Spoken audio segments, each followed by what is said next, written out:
Boxingego here. If you like this video, make sure you hit the like button and also subscribe to the channel and hit the bell icon on the top of your screen to get notified when the latest new content drops. 1. Terence Crawford, as usual, looks ripped and ready to try to become undisputed. What up, fight world? It's your boy Ego, and I'm back with some more boxing. Make sure you smash the like button. Also subscribe to the channel for the latest and greatest in boxing. If you want to become part of the gang, notification gang, hit the bell icon. Shout out to the super chats, the channel donations, and the Patreon family. We working right now. I'm on my Instagram, 67,000 followers and counting. We working, man. Follow me there at Boxingego. Shout out to Chris Cyborg, who is a UFC fighter, and she's been down with the boxing movement.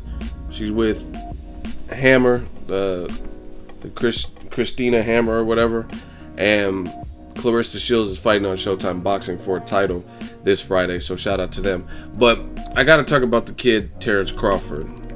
He posted a picture earlier. Well, he posted this video too. Check it out.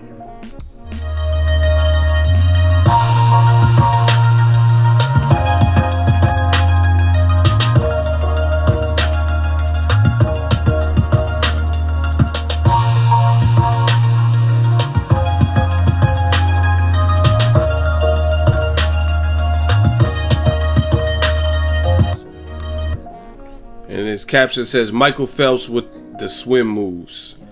Crawford and Indongo boxing, ESPN, August 19th. This is his verified page. He posted a picture of him, and the dude's already ripped up, man. He already has a six-pack. He looks ready to go. And no caption, he just put an emoji.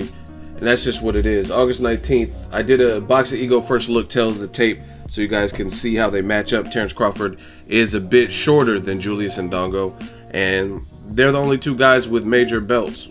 I know the reason I said with major belts is because I believe Mikey Garcia versus Adrian Broner, they made some kind of belt up for that WBC diamond belt, but Crawford has the real version, the WBC regular belt. Sometimes for big fights, the sanctioning bodies, they just want to be involved, just like Canelo versus Chavez Jr.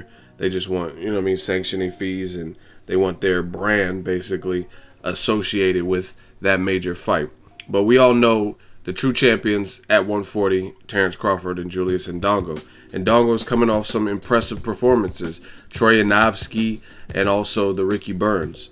And they were both great performances. He knocked one of them out, and that was Troyanovsky. He did that in the first round. He's a dangerous opponent. I tell you guys all the time, guys like him, they're dangerous for the simple fact they don't really have anything to lose. He's from, I forgot where he's from, but he does, I mean, he's not a big name.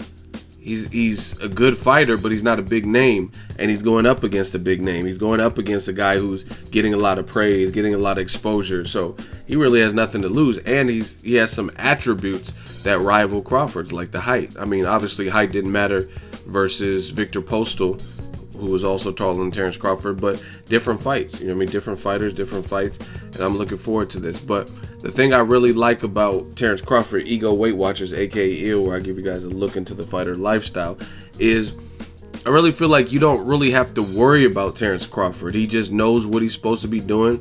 It looks like he keeps his circles small, and his team, they have a game plan and a routine and a formula, and it's a proven formula because he keeps winning. And they stick to it. Like Jay-Z says, stick to the script. They don't derive from the game plan. They don't take something that's working and then try to, like even Robert Guerrero, no shade to him, but I think he fought Floyd Mayweather, and after that he started doing all this CrossFit training and stuff like that. And if you notice, as soon as he picked up CrossFit, his performances looked a lot different. Kamagai was a struggle, Keith Thurman, and I mean his body looked like he was more of a welterweight, but it obviously wasn't helping his fight game. Maybe it was hurting him, maybe he was getting tired, I don't know. So I'm not a big fan. Like, I'm from the old school, so the saying goes, if it ain't broke, don't fix it. And it's not broke for Terence Crawford because he keeps finding a way to win with the necessary adjustments with his Bomac and his current team. You know what I mean? No need to bring in like Kovalev. That's how I know Kovalev knows he lost the first fight with Andre Ward, or it wasn't as much of a robbery as you try to make it out, because why would you bring in somebody new, an Olympic triathlon coach, to help you with strength and conditioning? But then the first fight, you were saying, the first Ward Kovalev fight, you said you overtrained and you gave Ward too much respect and too much credit, and he wasn't that good. So why would you bring in new people? Versus a guy like Terence Crawford, his method is working, it's been working, and he keeps doing it, and he keeps the same people. I'm sure he has some of the sparring partners he's used before, different stuff like that. So, like I said, I like that. Ego Weight Watchers, I like that. Terence Crawford, you don't really have to worry about him. You could just, I used to be a manager. I was a salary manager just underneath the store manager at Lowe's, right? And I had certain outstanding associates that worked for me. I was in charge of like 5 or 8 departments in the store. You know what I mean? Lowe's is a pretty big building, big box, warehouse style environment, and I had department managers for different areas. And certain people, like I had this girl in flooring, I almost said her name, but that's really irrelevant. But I had this girl, she was a department manager in flooring, and she was on the money. Like, all her paperwork was always done. She knew how to, she wouldn't get her hands dirty and help clean if we had a big walk. She did her shit, and I didn't have to worry about it. So if I was going on vacation or my regular 2 days off, I didn't have to fret. I'm like, okay, she's there, won't. And I knew she was going to hold the fort down. That's what Terence Crawford is to me as a boxer. You don't really have to worry about it. You can leave and go on your lunch and go on vacation, and you can just rest assured that he's doing what he's supposed to be doing. Versus there's people like Adrian Broner. I mean, I like him. I just was talking to him. I went to his last fight, covered his last fight, Broner Garcia. But he hasn't been the model of consistency. You know what I mean? And that's it. That's what it is. Sometimes he doesn't let his hands go. Sometimes he looks spectacular. Sometimes he doesn't. You know what I mean? Outside of the ring, he's getting in trouble with the law. And Terence Crawford had for his part, you know what I mean? He's had a little bit of run-ins and stuff, that car audio or auto body shop or whatever, but it's not frequent like Adrian Broner. And most importantly, it's not affecting him in the ring. All that bullshit, he kind of keeps to his friends and family, and that's it. You know what I mean? He had his little hiccups and got past it, and that was that. But it's not affecting his ring performances, and that's consistent. I've never seen Terence Crawford where his body looked like E.T. or something. He had a pot belly and different things. But like I said, guys like Broner, Chavez Jr., sometimes they don't remain consistent. So as a fight fan, not just a reporter, I appreciate that about Crawford. I appreciate that he gives you consistency. If he makes it easy for you to be a Terence Crawford fan, if that makes any sense to you. And the reason it makes it easy is because you know that even if he loses, he's not losing because he was catting off and he was bullshitting and he wasn't doing what he was supposed to be doing. He lost because someone beat him and somebody, you know, had a better game plan or some skill or something hurt him, whatever the fact is. But you can pretty much know that it's not because he's half-stepping.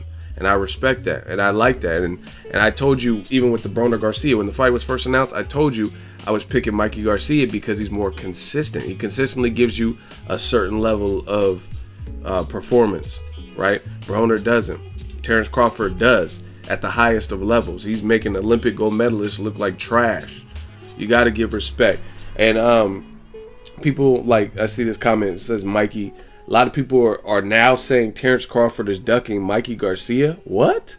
Get the fuck out of here. Like, I want to see that fight. Trust me. Trust me, I want to see that fight. But what is this ducking thing? Like, first of all, who is Crawford really ducked? You know what I mean? What fade has he just said, oh, I don't want to be a part of that. You know what I mean? Obviously, you got to, so fans just be typing internet stuff. I make money on the internet, but I'm not no internet dude. You know what I mean? But first of all, Mikey just fought. I was at the fight. I just got back on Sunday night. You know what I mean? And people are talking about Crawford ducking. How? How, Sway? You ain't been doing the education. How, Sway? It just doesn't make any sense. But that's a fight I would love to see. Obviously, there's things that are bigger than Crawford and Mikey Garcia, like politics. Top Rank, Al Haymon on a big fight. Yes, Terence Crawford's last opponents have been against Al Haymon fighters, Felix Diaz and John Molina Jr., but they're not on the same echelon as a Mikey Garcia. The reason being, Mikey Garcia is undefeated. John Molina had several losses, and Felix Diaz is just not as big of a star to me as Mikey Garcia. So I'm not saying they're expendable, but those fights are probably easier to make. When you have two big names, then they're both going to want big name compensation. So you run into different roadblocks. But back to Crawford and Indongo, August 19th. He's like a quiet killer. You know what I'm saying? This man's one fight away from being undisputed, not doing a bunch of talking, not doing a bunch of hooting and hollering and stuff like that. He's just behind the scenes training, going back to his family, whatever he's doing. And like I said, he makes it easy to be a fan of his because you get consistency, and not everyone gives you that, and that's just what it is. You know what I mean? He's getting his water work in, he's in shape, and I'm looking forward to it. Julius Indongo is no slouch. Good fight. Ego Weight Watchers, let me know what you guys think. Drop your thoughts in the comment section. Make sure you smash the like button as always. Hate, comment, and subscribe. Till next video is Ego signing off.